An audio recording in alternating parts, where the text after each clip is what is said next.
Hey, Steve Mignani here. Before we get to our junkyard crawl video for today, just a heads up, on October 1st, if you're in the Durant, Oklahoma area, I'll be there live at Spanky Assiter's inaugural Freedom Choctaw Collector Car Auction at the Choctaw Casino and Resort Event Center, again in Durant, Oklahoma, where a whole bunch of cool collector cars are going to get sold, many of them at no reserve. And I'll be on the stage live doing commentary. One of the best cars and most special cars in that event is going to be the actual 58 Chevrolet Impala, fully restored, that was once owned by Peggy Sue Gerron. Yes, that Peggy Sue, the star of several Buddy Holly songs. Pretty, pretty, pretty Peggy Sue. That was her 58 Impala. That car is going to get sold at no reserve, again, on October 1st at the inaugural Freedom Choctaw Collector Car Auction in Durant, Oklahoma, October 1st. Be there if you want to take a shot at that car and just check out a great auction. Okay, let's get right into the junkyard crawl here at Bernardston Auto Wrecking.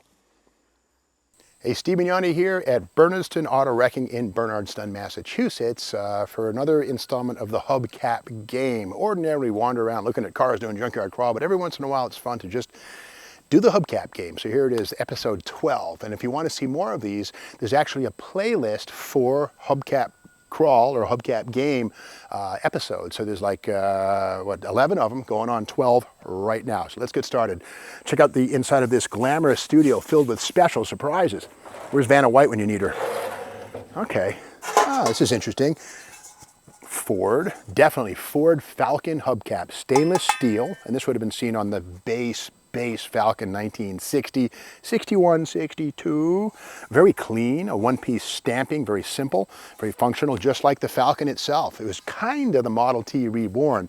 It was kind of the marketing message that Ford wanted to have. Speaking of Ford, here is something similar but very different.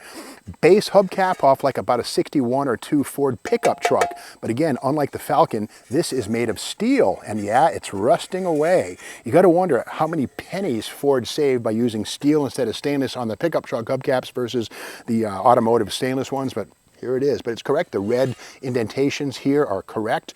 And again, that's Ford pickup truck, F100, half-ton, two-wheel drive, because again, it's not a four-wheel drive, there's no hole for the hub, but kind of cool. More Ford, why not? This one here is 1964 Galaxy or Ford 300, Custom 300, that kind of thing. And again, it's a one-piecer. Again, this is stainless steel, not seen on trucks. This is strictly full-size Ford, 1964. It's interesting how it's this horizontal spinner, which is kind of problematic because it's either up or it's sideways. It's, I don't know, always troubled me. It's not symmetrical, but here it is, man. 4 of these things on every 64 Ford base car. Moving up to the other end of the marketplace, Cadillac, baby. About 1965, I would say. Here's the symbol of excellence right here. It's kind of getting loose. That's a little cheesy, and that's held on. We can see right here with little metal crimps that are rotted away. So again, this one-piece stamping is beginning to reveal its nature. But again, a beautiful hubcap. Kind of looks like one of the old GM Motorama aluminum brake drums with the aircraft-looking wheel. But again, it's simply a simulation thereof. But again, full-size Cadillac, 65, I'm going to say. Oh boy, speaking of simulations, this is definitely a J.C. Whitney or some sort of a Cal Custom bogus mid-50s hubcap. It's cheesy chrome. It's got these weird triple little sort of indentations or, you know, flourishes, if you will, rusting away. In fact, I can even see through it in some spots right here. I can kind of see right through it right there. But anyway, this would have been a generic piece. And you got to remember too that automotive manufacturers, they had their limits. Something cheesy like this would not have been sold on a new car. Perhaps a Kaiser, but with that said, this is definitely aftermarket weirdness. Kind of rare, kind of bizarre. Speaking of weird, okay. Mercury Sable, which was the Ford Taurus's slightly upscale cousin. And again, this is plastic with riveted metal right here for the actual retainer ring. Now these little tabs grip into the steel wheel and keep it on. I guess Ford must have done their testing and realized that this plastic wheel would not have secured itself without the aid of this metal retainer. They might have tried plastic clips, but it probably hit one pothole, off it goes. But again, this is the Mercury Sable front wheel drive. To me, I kind of scour, these bring bad memories to me of the 80s front wheel drive cars and small engines. But with that said, this is a Mercury Sable piece right here. Oh, More bad memories. Okay, this kind of looks like it's a generic, crappy little part store piece, even right down to the plastic retainers, not even metal like we saw in that Sable piece. Well, that's Renault. I always say there's no way I'll ever have another Renault, and I know how to pronounce it properly. This is definitely from a Renault Encore, something like that. And of course, you got to remember that 1981, the Renault Alliance was Motor Trend Magazine's Import Car of the Year, which if you look inside the magazine, a lot of advertising purchased by Renault.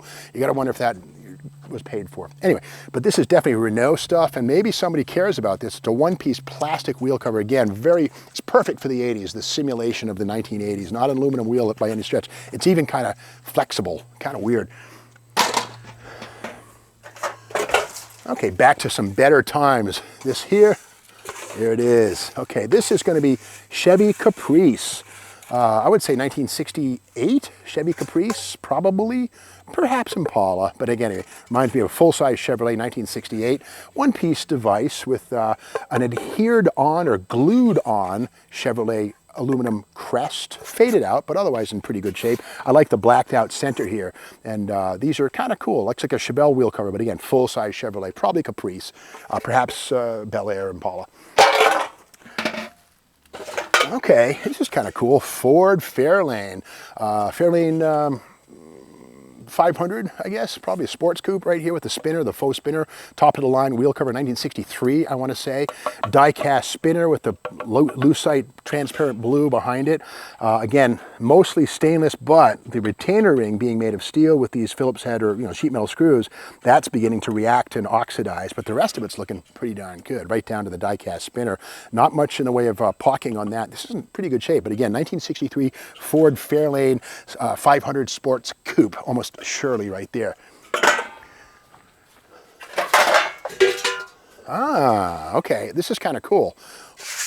Oldsmobile. Now, Oldsmobile is usually an upscale car. What's up with the poverty cap Oldsmobile? Well, if you had like a 66 Olds full-size police car, or like a Delmont 88, the stripper, or even in some cases, the Olds 442 could be found with these things, like in 66, 67. This is a poverty cap on a mid-60s Oldsmobile. And again, I remember in California, and there was a pick-apart junkyard that had a 65 Oldsmobile, an 88, Delmont 88, 425, Freeway Interceptor. Broke my heart. It was in a junkyard, black and white car, 425 four-barrel, dual exhaust with these wheel covers on it. Sad to see it get crushed, but that's what these are from. Oh boy, okay. The bow tie says it all. This is a Chevy Citation wheel cover. It's a one-piece stamping. It's kind of appealing. I remember as a kid kind of liking these. They kind of looked almost like the Kelsey Hayes recall wheel from Mopar, kind of the sort of textured argent stuff here sprayed on. It's almost like sandpaper, but again, it was the detail and the texture and the way this thing tricked light into looking kind of like magnesium, but we all knew this was attached to a front-wheel drive X-body, which was Chevrolet's first mass-produced front-wheel drive car, the 80-81 Citation. In fact, we did a video on an 85 Citation too, V6 car. Check it out in the playlist. Okay, more Oldsmobile here.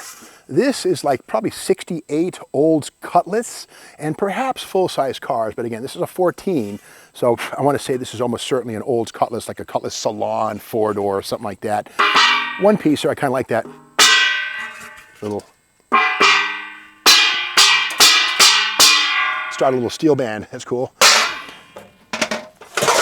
Oh, not so cool. Dodge Dart. Ugh, these are like mid-70s cars, and these kind of bum me out. I mean, to some people, this is nostalgia. But to me, this reminds me of the catalytic converter era of the mid-70s for Dodge Darts and Dart Sports. But these were on everything from Coronets to Darts. I believe even Challengers in 74 could be had with these things on them. So these were kind of the corporate hubcap, a wheel cover, I guess, from 1974, 75.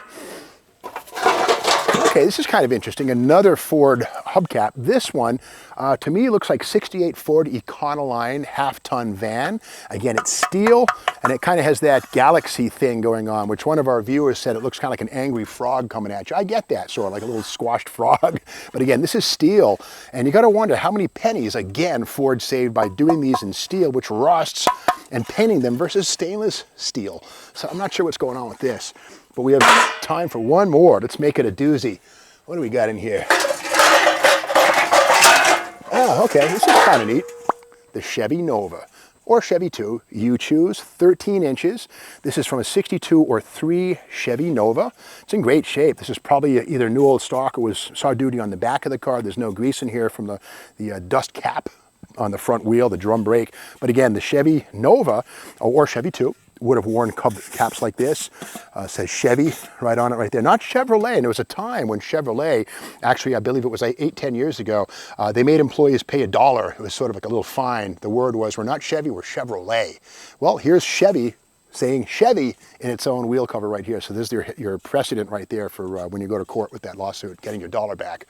Anyway, that's the story here on the 12th installment of the Hubcap game.